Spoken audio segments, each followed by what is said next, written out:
L'homme recouvre tout son corps de peinture blanche, se déguisant méticuleusement en une statue du musée. Son objectif est de voler le diamant d'une valeur de 300 millions de dollars au centre de la salle d'exposition. Mais à ce moment-là, le diamant est sous haute surveillance. Cependant, Jack appuie sur la télécommande cachée dans le livre. À ce moment-là, un micro-robot de haute technologie s'active. Le robot avance lentement sur les dalles noires, se rapprochant pas à pas du présentoir.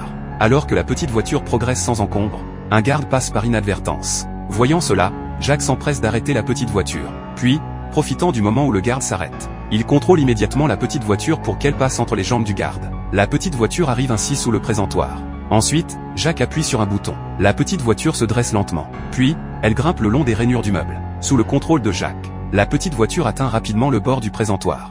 Ensuite, Jack appuie à nouveau sur le bouton. Un bras mécanique d'1 mètre de long sort de la petite voiture. Puis, la griffe saisit fermement le diamant. Jack place immédiatement le micro-projecteur sur la statue. À l'instant où le bras mécanique enlève le diamant, une projection identique remplace le diamant. Le véritable diamant est alors rangé dans la petite voiture par le bras mécanique. C'est ainsi que Jack accomplit le vol. Mais à ce moment-là, dans un autre musée, la police est déjà entièrement armée, déployant un vaste filet, attendant l'occasion de capturer le voleur. Ils attendent longtemps, mais ne voient aucune trace du voleur. Alors que le détective John se sent impuissant, le directeur du musée laisse échapper par inadvertance une nouvelle choquante en bavardant avec lui. Ce précieux diamant a déjà été envoyé hier dans un autre musée pour y être exposé. En entendant cela, John réalise soudain la gravité de la situation. Il se précipite immédiatement vers le musée cible en voiture, tout en informant d'urgence son assistant le plus proche d'aller l'intercepter. L'assistant se précipite à toute vitesse vers le musée à moto.